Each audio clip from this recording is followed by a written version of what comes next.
인천 송도에 있는 한 아파트입니다. 이 아파트는 지난 2월 고점 대비 무려 5억 7천만 원 하락하였습니다. 단지 이름은 송도더샤 퍼스트파크 14단지. 인천의 강남이라고 불리는 송도에 위치해 있으며 GTX-B가 들어설 예정인 인천 대입구역, 코스트코, 센트럴파크가 가까이 있습니다. 거기에 2026년 말에 롯데몰과 2029년에 이랜드몰까지 들어설 예정입니다. 2017년에 입주한 이 아파트 29평의 전 고점은 11억 3천만 원이었습니다. 그리고 지난 2월 5억 6천에 거래되면서 50.4% 하락하였습니다. 송도의 대장 아파트들 중 하나도 이렇게 하락하였는데 다른 인천 아파트들은 어떨까요? 오늘은 인천광역시에서 가장 많이 하락한 아파트 10곳을 찾아봤습니다. 아파트 선정 기준은 700세대 이상, 직거래 제외, 그리고 가장 최근에 거래된 실거래 내역들입니다. 영상 후반에는 눈여겨볼 만한 인천의 아파트 급매도 소개해드리겠습니다. 인천광역시의 아파트를 고려하고 계신다면 오늘 영상을 절대 놓치지 마시길 바랍니다. 영상 시작 전 주제가 마음에 드신다면 구독과 좋아요 부탁드립니다. 바로 시작하겠습니다. 인천 아파트 하락률 10위입니다.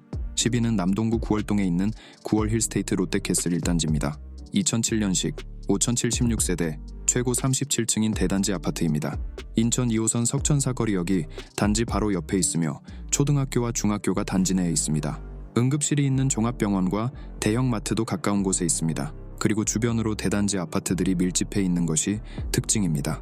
또 다른 호재로는 바로 한정거장 옆인 인천시청역으로 GTX-B가 들어설 예정입니다. 그럼 거래 현황을 살펴보도록 하겠습니다. 9월 힐스테이트 롯데캐슬 1단지 34평의 전 고점은 21년 9월에 거래된 7억 6천만 원입니다. 그리고 지난 3월 4억 5,800에 거래되면서 39.7% 하락하였습니다. 현재 네이버 부동산의 호가 매물이 4억 5천부터 올라와 있으며 전세는 3억 1,500부터 있습니다. 지난 1년 동안의 매물수 추이를 살펴보면 작년에 비해 소폭 증가한 것을 알 수 있습니다. 9월 힐스테이트 롯데캐슬 1단지가 인천시 아파트 하락률 10위였습니다. 앞으로 나올 단지들은 가격 하락률이 점점 올라갑니다. 다음 하락률 9위는 서구 청라동에 위치한 청라 센트럴 에일리닛들입니다. 2018년에 입주하였으며 1163세대, 아파트 최고층이 37층인 주상복합 아파트입니다. 청라국제도시에 위치한 아파트로 청라 신도시 내의 대장 아파트 중 하나입니다. 대형마트들과 상권들이 가까운 곳에 있습니다. 배정되는 초등학교는 청호초입니다. 또한 청라지구로 7호선 연장이 진행 중이며 커넬웨이역이 단지 가까이에 개통될 예정입니다. 청라 센트럴 에일리닛들 39평이 2021년 10월 최고가 12억 8천만 원에 거래되었습니다. 그리고 지난 12월 7억 7천에 거래되면서 39.8% 하락하였습니다. 현재 저층 매물은 7억 9천에 올라와 있으며 고층은 8억 5천에 나와 있습니다. 전세는 저층이 4억 4천부터 있습니다. 매물량 역시 지난해에 비해 소폭 상승한 것을 알 수 있습니다. 청라 센트럴 에일리닛들이 하락률 9위를 차지하였습니다.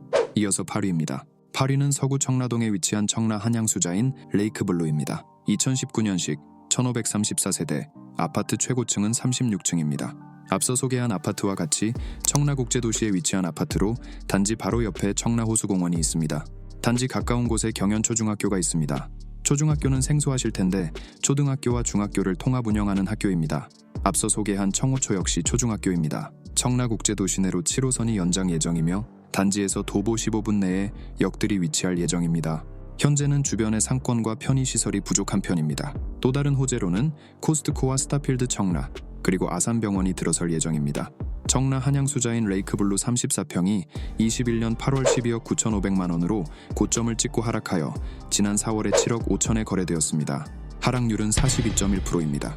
네이버 부동산의 고층 매물이 7억 3천에 올라와 있으며 전세는 3억 6천에 나와 있습니다. 매물량 역시 작년에 비해 증가한 것을 알 수 있습니다. 청라 한양수자인 레이크블루가 인천시 아파트 하락률 8위였습니다. 다음 하락률 7위는 연수구 연수동에 위치한 연수 풍림 1차입니다. 1992년식 769세대 최고 15층인 아파트입니다. 입지 환경으로 인천 1호선 신현수역이 단지 바로 옆에 있는 초역세권 아파트입니다. 단지 주변으로 공원과 종합병원이 있으며 배정되는 초등학교는 연수초입니다. 다만 주변의 상권과 편의시설이 부족한 편입니다. 연수 풍림 1차 아파트 31평의 거래 현황을 보면 21년 10월 최고가 5억 4천에 거래되었습니다. 그리고 지난 3월 15층이 3억 천에 거래되면서 42.6% 하락하였습니다. 현재 고층 호가 매물이 3억 4천에 나와 있으며 전세는 2억 2천부터 있습니다. 작년과 비교하여 변동폭이 있으나 매물량에는 크게 변화가 없습니다. 연수 풍림 1차 아파트가 하락률 7위였습니다. 이어서 하락률 6위입니다. 6위는 미추홀구 주안동에 위치한 주안더 월드스테이트입니다. 2008년에 입주하였으며 세대수 3,158세대, 아파트 최고층이 35층인 대단지 아파트입니다. 1호선 간성역과 인천 2호선 석바위시장역 중간에 위치해 있습니다. 초등학교가 단지 바로 옆에 있는 초품화 아파트입니다. 시장과 대형마트도 가까운 곳에 있습니다. 주안더월드 스테이트 27평의 전 고점은 21년 10월에 거래된 5억 6천만 원입니다. 그리고 지난 4월 3억 2,100에 거래되면서 42.7% 하락하였습니다. 현재 저층 매물이 3억 3천에 올라와 있으며 고층 매물은 3억 7천부터 있습니다. 전세는 2억 6천에 올라와 있습니다. 전세가율은 70% 정도로 높은 편입니다. 매물량은 지난해와 비슷합니다. 주안더월드 스테이트가 인천시 아파트 하락률 6위를 차지하였습니다. 다음 하락률 5위 아파트는 남동구 논현동에 위치한 논현파크포레입니다. 2009년식 872세대, 아파트 최고층은 25층입니다. 입지 환경으로 수인분당선 호구포역이 도보 11분 거리에 있습니다. 호구포역 주변으로 상권이 잘 형성되어 있습니다. 그리고 단지 바로 옆에 논현포대 근린공원이 있어 산책하기 좋습니다. 초등학교도 도보권 내에 위치해 있습니다. 또한 남동 인더스파크라고 불리는 남동 산업단지가 가까운 곳에 있습니다. 거래 현황을 보면 논현 파크포레 아파트 33평이 2021년 10월 최고가 7억에 거래되었습니다. 그리고 지난 4월 4억 100에 거래되면서 42.7% 하락하였습니다. 네이버 부동산의 중층 매물이 3억 9,500에 올라와 있으며 전세는 3억부터 있습니다. 매매 가격과 전세 가격의 차이가 1억 미만인 것을 알 수 있습니다. 논현 파크포레가 하락률 5위였습니다. 계속해서 4위입니다. 인천시 하락률 4위는 연수구 송도동에 있는 더샵 송도마리나베이입니다. 2020년식 3,100세대 최고 38층인 대단지 아파트입니다. 입지 환경으로 송도국제도시에서 랜드마크 시티에 위치한 단지입니다. 가장 가까운 지하철은 인천 1호선 송도달빛축제공원역으로 도보로는 어렵고 버스를 이용하면 15분 내외로 접근이 가능합니다. 단지 바로 옆에 초등학교와 중학교가 있으며 단지 내에서 서해바다와 인천대교 조망을 가지고 있습니다. 하지만 현재까지는 주변 인프라가 부족한 편입니다. 더샵 송도 마리나베이 33평이 22년 2월 12억 4,500으로 고점을 찍고 하락하여 지난 4월 7억 전에 거래되었습니다. 하락률은 43%입니다. 네이버 부동산의 호가 매물이 6억 5천부터 있으며 전세는 3억부터 있습니다. 매물량 추이를 보면 지난해부터 꾸준히 상승하고 있는 것을 알 수 있습니다. 더샵 송도 마리나베이가 인천 아파트 하락률 4위를 차지하였습니다. 다음 인천 아파트 하락률 3위는 미추홀구 숭이동에 위치한 두산 위브더 제니스 센트럴 여의입니다. 이 아파트는 2025년 6월에 입주 예정인 아파트로 1,115세대, 아파트 최고층은 35층입니다. 여의지구를 재개발하여 지어지고 있는 아파트입니다. 입지 환경으로 1호선 재물포역이 도보 9분 거리에 있으며 단지 바로 옆에 초등학교와 중학교가 있습니다. 대형마트도 단지에서 가까운 곳에 있습니다. 두산 위브더 제니스 센트럴 여의 84타입 청약 경쟁률을 보면 23.6대 1이었으며 84A 타입은 36.9대 1로 가장 높았습니다. 그럼 거래 현황을 살펴보겠습니다.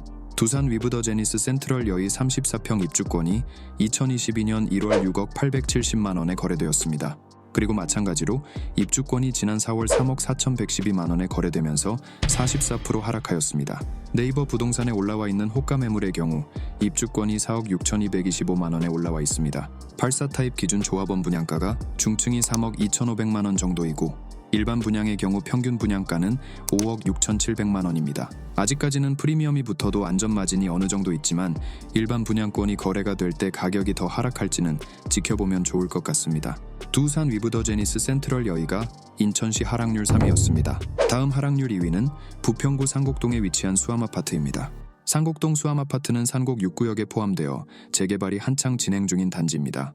상곡 6구역은 GS건설, 현대건설, 그리고 코오롱이 공동으로 시공 중인 컨소시엄 아파트입니다. 수암아파트는 이미 이주가 완료된 상황이고 상곡 6구역 역시 99% 이상 완료되어 철거가 진행 중입니다. 입주 예정일은 미정이지만 세대수 2,706세대, 최고 33층으로 개발이 진행될 예정입니다. 상곡 6구역은 7호선 상곡역 역세권에 초등학교도 바로 옆에 두 곳이나 있습니다. 이런 기대 때문이었을까요? 수암아파트 17평이 2021년 10월 최고가 5억 9,500에 거래되었습니다. 그리고 지난 12월 2억 9,100에 거래되면서 51.1% 하락하였습니다. 네이버 부동산의 입주권 매물이 3억 6,650에 올라와 있습니다.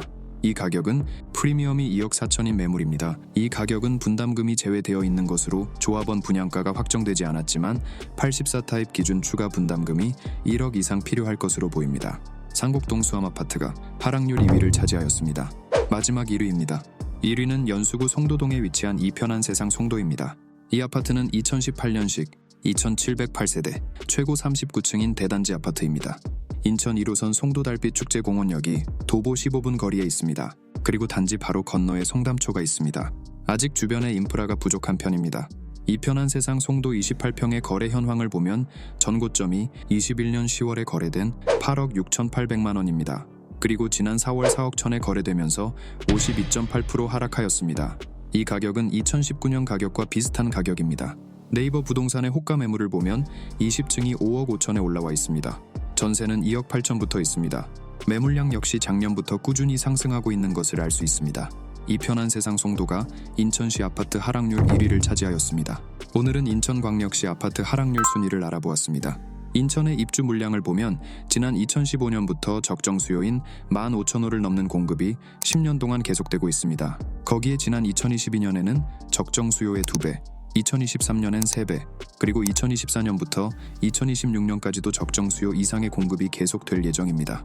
또한 과공급과 함께 인천시 아파트 매물량도 계속 늘어나고 있는 상황입니다. 이런 상황으로 인해 인천 부동산 시장이 차갑게 얼어붙고 있습니다. 그러나 이런 분위기 속에서도 기회는 있습니다. 보고 계신 엑셀은 인천시 아파트 급매 리스트입니다. 그중 눈에 띄는 2개의 매물을 간략히 소개해드리겠습니다. 먼저 송도 에듀폴의 푸르지오 43평형입니다. 급매로 올라온 매물의 가격은 8억 7천. 거래가 많은 평형은 아니지만 4월 셋째 주 KB 시세의 하위 평균가 9억 7천만 원보다 1억이 저렴한 가격입니다. 다음은 검단 신도시에 있는 호반 서밋 1차 30평형입니다. 매물 가격은 5억 5천. 저층이긴 하지만 KB 시세 하위 평균가 6억보다 낮으며 작년 7월에 거래된 1층 가격보다도 낮은 가격입니다. 소개한 매물들은 인천의 급매 리스트에서 뽑아본 2개 아파트 단지들입니다. 채널 멤버십에 가입하시면 엑셀로 정리된 급매 리스트를 받아보실 수 있습니다. 오늘 준비한 내용은 여기까지입니다. 끝까지 시청해주셔서 감사합니다. 부동산 과학자였습니다.